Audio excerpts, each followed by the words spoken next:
அஸ்ஸலாமு அலைக்கும். Hello everyone. நான் இன்றைக்கி கார போண்டா செய்ய போகிறேன். அது எப்படி செய்யலான்னு பார்க்கலாம் வாங்க. மீடியம் சைஸ் வெங்காயம் 2 வெங்காயம் நீல வாக்கில் ஸ்லைஸ் பண்ணி வச்சுருக்கேன்.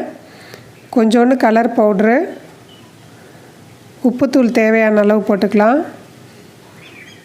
பெருங்காயத்தூள் 1/2 டீஸ்பூன், பச்சை மிளகா 1 பொடியாக கட் பண்ணி போட்டிருக்கேன். உங்களுக்கு காரம் அதிகம் வேணும்னா இன்னொன்று போட்டுக்கலாம். மல்லியும் புதினாவும் சேர்த்து கட் பண்ணி வச்சுருக்கேன், அதையும் போட்டுக்கலாம். புதினாவோட வாசனை ரொம்ப சூப்பராக இருக்கும். இதில் நல்லா மிக்ஸ் பண்ணிக்கலாம். இதை மிக்ஸ் பண்ணிவிட்டு ஒரு 10 நிமிஷம் அதை அப்படியே வச்சிடலாம். அதுக்கு முன்னாடி கொஞ்சோண்டு இஞ்சி சின்ன பீஸாக நான் கட் பண்ணியிருக்கேன் பொடியாக, அதையும் சேர்த்துக்கலாம்.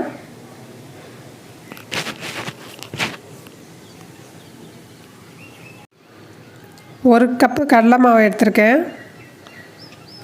அதில் பாதி அளவு அரிசி மாவு, இடியப்ப மாவு வேணாலும் சேர்த்துக்கலாம். கடலை மாவு 150 கிராம் இருக்கும். 1/2 ஸ்பூன் சோடாப்பு, இது எல்லாத்தையும் சேர்த்து நல்லா மிக்ஸ் பண்ணிக்கலாம்.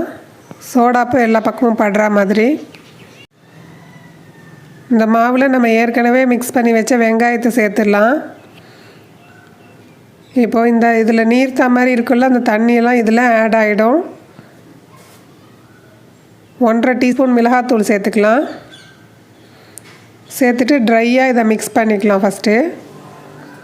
அதுக்கப்புறம் கொஞ்சம் கொஞ்சமாக தண்ணி சேர்த்து ரொம்ப திக்காகவும் இல்லாமல் தின்னாகவும் இல்லாமல் சரியான பதத்தில் நம்ம மிக்ஸ் பண்ணிக்கலாம். மிக்ஸ் பண்ணி எடுத்த மாவை கையில் தண்ணி தொட்டுட்டு இந்த மாதிரி உருட்டினோம்னா போண்டா மாதிரி உருட்ட வரும். இப்போ எண்ணெய் சூடாக இருக்குது, இதில் போட்டு பொரித்து எடுத்துக்க வேண்டியதான்.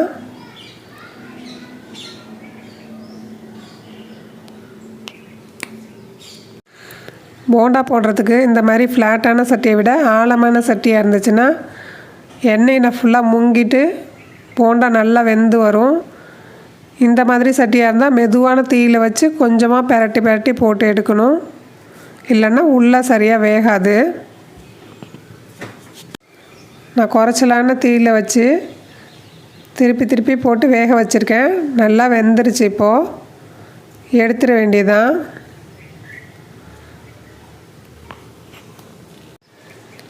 அவ்வளோதான், கார போண்டா ரெடி ஆகிடுச்சு. தேங்காய் சட்னியோடு சாப்பிட்றதுக்கு ரொம்பவே சூப்பராக இருக்கும்.